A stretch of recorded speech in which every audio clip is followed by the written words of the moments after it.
আপনারা দেখছেন TVN24 news network. সবশেষ আপডেটে স্বাগত জানাচ্ছি আমি আব্দুল্লাল মামুন।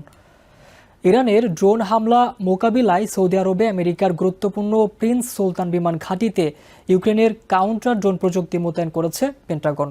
একাধিক সূত্র জানিয়েছে, সম্প্রতি ইউক্রেনের কর্মকর্তারা এসে আমেরিকান সেনাদের এই প্রযুক্তি ব্যবহারের প্রশিক্ষণও দিয়েছেন।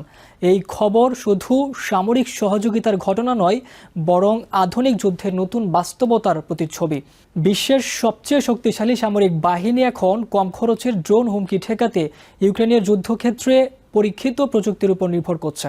রয়টার্সকে 5টি সূত্র জানিয়েছে, সৌদি আরবের প্রিন্স সুলতান এয়ারবেজে ইউক্রেনের স্কাই ম্যাপ নামে একটি কমান্ড অ্যান্ড কন্ট্রোল প্ল্যাটফর্ম ব্যবহার শুরু করেছে আমেরিকান সামরিক বাহিনী। এই প্রযুক্তি আগে প্রকাশ্যে জানা যায়নি। স্কাই ম্যাপ মূলত রাডার, সেন্সর ও ভিডিও ফিডের তথ্য একত্র করে আকাশপথে আসা হুমকি শনাক্ত করে। এরপর ইন্টারসেপ্টর ড্রোন ব্যবহার করে পাল্টা আঘাত হানার বিষয়টি সমন্বয় করে। ইউক্রেন রাশিয়ার বিরুদ্ধে 4 বছরের যুদ্ধে এই প্রযুক্তি ব্যাপকভাবে ব্যবহার করেছে। বিশেষ করে ইরান নির্মিত শাহেদ ড্রোন শনাক্ত ও প্রতিহত করতে এটি কার্যকর হয়েছে বলে জানা গেছে। প্রিন্স সুলতান ঘাঁটি ইরান থেকে প্রায় 640 কিলোমিটার দূরে অবস্থিত। যুদ্ধ শুরুর পর থেকে ঘাঁটিটি একাধিকবার ড্রোন ও ক্ষেপণাস্ত্র হামলার মুখে পড়ে। মার্চের শেষ দিকে এক হামলায় আমেরিকান বিমান বাহিনীর একটি E-3AW/ACS রাডার বিমান ধ্বংস হয়।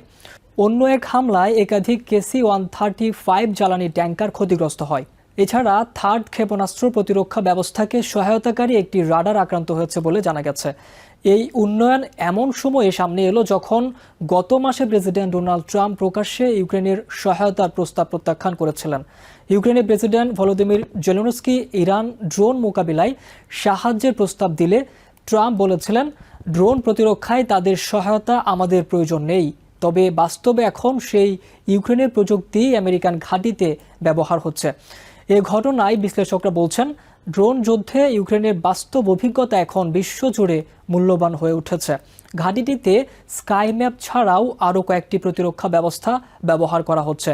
ফলে ইউক্রেনের মতো যুদ্ধক্ষেত্রে অভিযোজিত দেশগুলো এখন প্রযুক্তিগত প্রভাবশালী শক্তি হয়ে উঠছে। এই ঘটনা চোখে আঙুল দিয়ে দেখিয়ে দিচ্ছে, আধুনিক যুদ্ধে শুধু বড় ক্ষেপণাস্ত্র নয়, স্বল্প মূল্যের ড্রোনও বড় শক্তিগুলোকে চাপে ফেলছে।